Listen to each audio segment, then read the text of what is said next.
কি বন্ধু, চিরস্থায়ী জান্নাত ছেড়ে দিলা, জাহান্নামের জন্য সিদ্ধান্ত নিয়েই নিলা।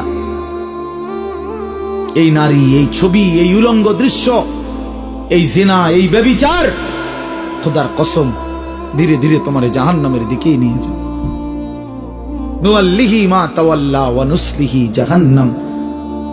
আল্লাহ বলছে, যে বান্দা আমার রাসূলের বিরুদ্ধাচরণ করবে এবং আমার ঈমানদার বান্দারা যে পথে চলে তার উল্টো পথে চলবে, আল্লাহ বলেন আমি তাকে সেই উল্টো পথেই চালাবো এবং একদিন সত্যি সত্যি আমি তারে জাহান্নামে ফেলে দেব।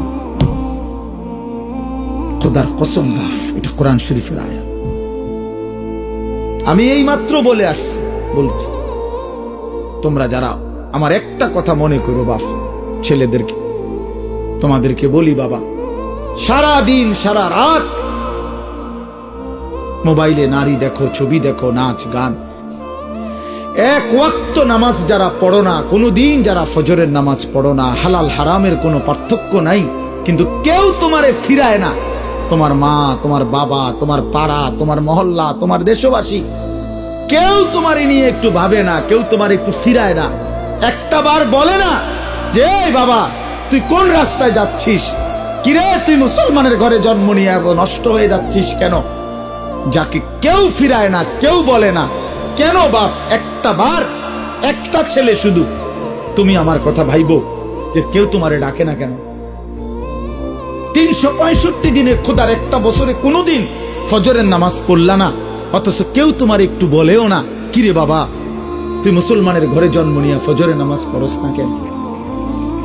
সারাদিন রাত তুমি মোবাইলের মধ্যে নারী নিয়ে, ছবি নিয়ে পড়ে থাকো, কিন্তু আপন মা বাবা, আত্মীয় স্বজন, পাড়া পড়োশি কেউ তোমারে ফিরাইবার জন্য একটু ডাকেও না, বলেও না।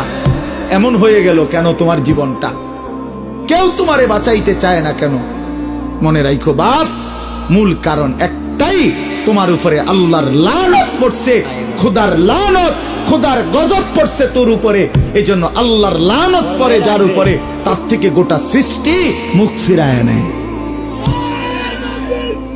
এটা মুখ ফিরায় নেয়, এটা জরুরি বিষয়, মুখ ফিরিয়ে নেয়। আমার মার বয়স এই মাত্র বললাম, আমার মা, আমি বললাম কিছুই বুঝে না, কিন্তু সেই মা আমার এখনো মনে আছে। একটা আশ্চর্য বিষয় হলো 75 বছরের কম হবে না আমার বয়স। মা আমার এখনো আমারে বলে, আমারে দেখলে বলে বা আমগরে বলে, আমার 44 বছর বয়স, আমার 4টা সন্তান আছে, আমি আজকে 21 বছরের চাইতে বেশি ওয়াজ মাহফিলে যাই, আলহামদুলিল্লাহ, আল্লাহর দয়া। কিন্তু কসম আল্লাহ, মা এখনো আমারে বলে, ফুত নামাজ পড়ছুন, নামাজ পড়ছুন। আমারে সব সময় বলে, মা ফুত চাইও, মানুষের কত আনে মাহফিলে যাও, মানুষের লোকে চাইও, টাকা পয়সা লইয়া ঝামেলা করো না। কতবার যে কইছে এই কথা, এটা মা আমারে আমার জীবনে। কিরে বেটা, আমার 75 বছরের মা তো, আমি 44 বছরের ছেলে, আমি আমারে আজও ডাকে, তোরে কেন ডাকে না? তোর উপরে কোন খোদার লানত পড়ছে বেটা? এই জন্য তো অব্যাহত ভাবে চোখের সামনে ছেলেটা চরিত্রহীন হয়ে যাচ্ছে, লম্পট হয়ে যাচ্ছে, এক ওয়াক্ত নামাজ পড়ে না, কেউ তারে ডাকে না। আহা, কেন এমন হয়ে গেল বাপ? তুমি এত বড় বঞ্চিত হইলা কেন বলো ভাইয়া? তুমি মনে করছো তুমি সুখের সাগরে হাবুডুবু খাচ্ছ? না ভাইয়া, তুমি তো ধ্বংসের সাগরে হাবুডুবু খাচ্ছ।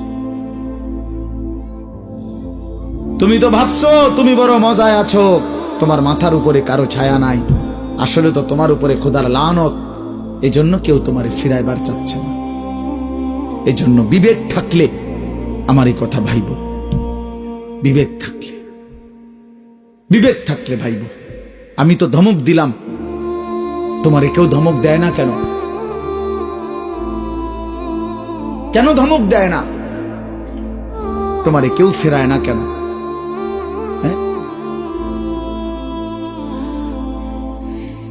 এই জন্য দোস্ত, দয়া করে এটা ভাবা উচিত, আমরা ইনসাফের সাথে আমাদের এটা ভাবা উচিত।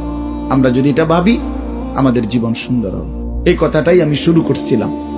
আল কাইয়িসু মান দানা নাফসাহু, নবীজি বলছেন সে বুদ্ধিমান যে নিজের হিসাব করে, ওয়া আমিলা লিমা বাদাল মাউত, এবং মৃত্যু পরবর্তীর জন্য আমল করে।